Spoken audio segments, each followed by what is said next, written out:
দেখতে পাচ্ছি আমার অপোজিশনে যিনি আছেন ভদ্রলোক বোধহয় একটু হতাশগ্রস্ত হয়ে পড়েছেন, আবল তাবল বকা শুরু করেছেন, নিজের দলের কর্মীদের কোনো কন্ট্রোল করতে পারছে না।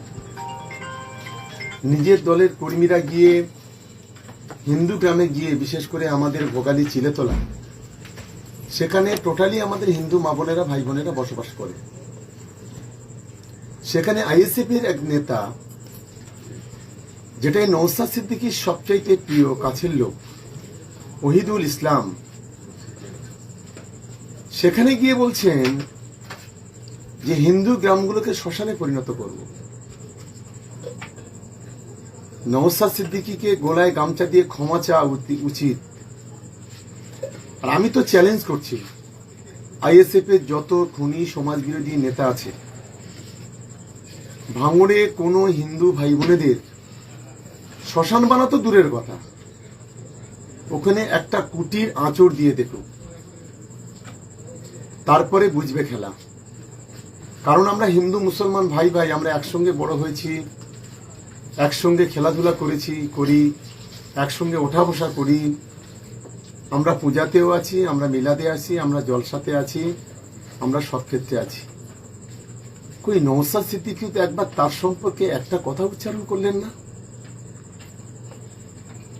অথচ পাগলের মতো বলছেন যে ভাঙড়ে সেক্টর 6 করবে, ভাঙড়ে এয়ারপোর্ট করবে।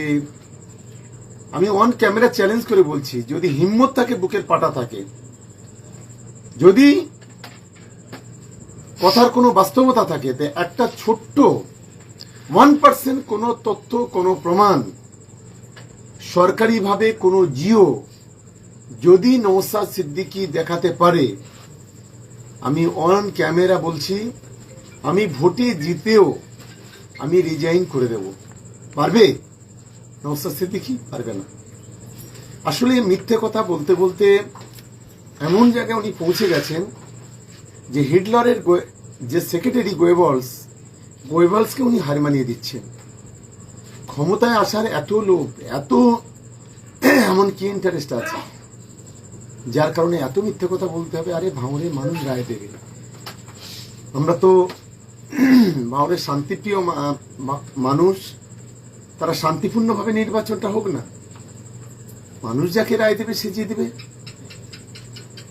আজকে যেভাবে বিভিন্ন বিষয়ে বিভিন্ন ভুলভাল তথ্য দিয়ে মানুষকে বোকা বানানোর যে চেষ্টা করা হচ্ছে, এটা থেকে বিরত থাকার জন্য ওকে প্রথম আমার পরামর্শ থাকবে এই জায়গা থেকে বিরত থাকার জন্য। দ্বিতীয়ত, কে বলেছে যে ওখানে আমাদের কোন দলের কর্মী বলেছে, কোন দলের নেতা বলেছে যে ওখানে কোথায় ভোট দেবে জানতে পারবো, তার কোনো তথ্য দেখাতে পারবে? আসলে শওকত মোল্লারা রাজনীতি করে মানুষের সেবার জন্য, প্রেম করার জন্য নয়। 3 বছর ধরে তো প্রেম করেছেন, ভাঙড়ের মানুষের দিকে তো তাকাননি। ভাঙড়ের রাস্তাঘাট কি হবে, ভাঙড়ের পানীয় জল কি হবে, ভাঙড়ের গরিব মানুষের মাথার উপরে ছাদ হবে কিনা, ভাঙড়ের সাধারণ মানুষের জন্য কোনো বীজ, কোনো শিক্ষা প্রতিষ্ঠান গড়ে উঠবে কিনা, এ সমস্ত ভাবনা কিছু ছিল না। শুধুমাত্র মাথায় টুপি দিয়ে মিথ্যা কথা বলা আর কিছু সমাজ বিরোধীকে অর্থ দিয়ে তাদেরকে কাছে টানা, সাধারণ মানুষকে বঞ্চিত করা, এটাই হচ্ছে নওশাদ সিদ্দিকীর মূল কাজ। আমি ভাঙড়বাসীর কাছে অনুরোধ করব যে আগামী দিনে ভাঙড়ের উন্নয়ন, ভাঙড়ের শান্তি, ভাঙড়ের একতা, ভাঙড়ের ঐক্য, এগুলোকে কন্টিনিউ করার জন্য আমরা গত 3 বছর ধরে যেভাবে কাজ করেছি, সেগুলোকে আগামী দিনে আরো এগিয়ে নিয়ে যাওয়ার জন্য আপনারা তৃণমূল কংগ্রেসের পাশে থাকুন। 5 বছর তো আপনারা দেখেছেন আইএসএফ কে, 5 বছর তৃণমূল কংগ্রেস দেখুন না। বিশেষ করে যারা আইএসএফ এর সমর্থক আছেন, কর্মী আছেন, আমি তাদেরকে এই অনুরোধ করছি। পাশাপাশি বলছি, ভুল করে কোনো তৃণমূল কংগ্রেসের কোনো কর্মীকে ভোটের দিনে কোনো হয়রানি বা কোনো নোংরামি করতে যাবেন না, এটা অনুরোধ। ভুল করবেন অনেক, হুজুর কিন্তু চলে যাবে, কিন্তু যেভাবে আপনারা একটার পর একটা কেস খেয়েছেন, আগামী দিনে আরো কেসে জর্জরিত হয়ে যাবে। ভুল করে এই নোংরা খেলা খেলবেন না।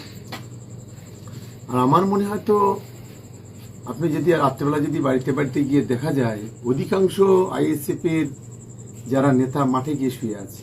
এটাই হচ্ছে এদের কালচার, এদের মাঠে থাকা অভ্যাস, হ্যাবিট করে দিয়েছে নওশাদ।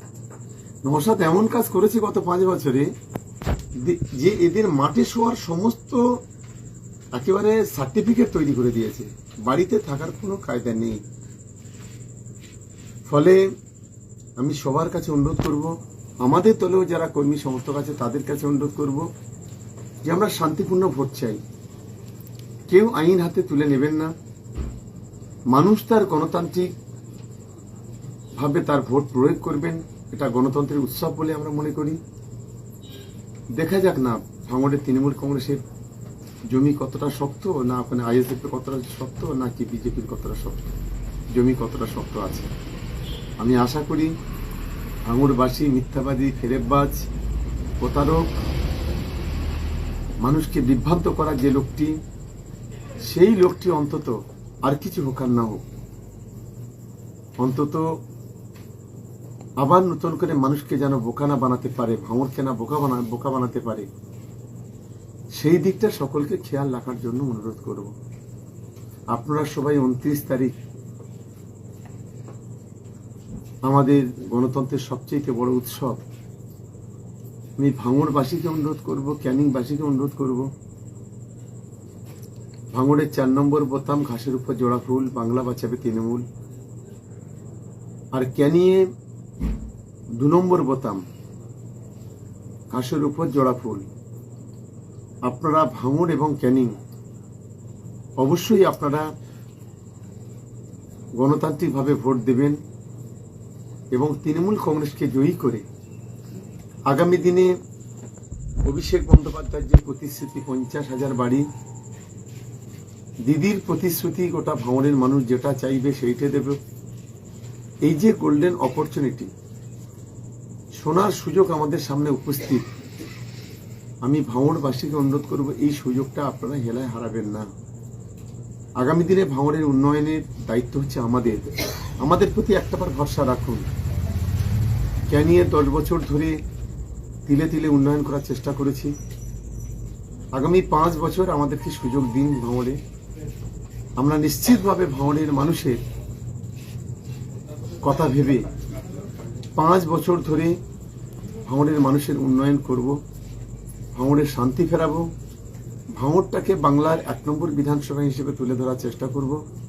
আশা করি সবাই আমার জন্য আশীর্বাদ করবেন, দোয়া করবেন। আমার ছোটদের ভালোবাসা, আমার গুরুজন যারা পিতৃতুল্য মাতৃতুল্য মানুষ যারা আছেন, তাদের প্রতি আমার শ্রদ্ধা রইল, সম্মান রইল। সবাই মিলে আশীর্বাদ করুন। আমরা যেন 4 তারিখে ভাঙড়ে সবুজ আবিরে রাঙাতে পারি গোটা ভাঙড়।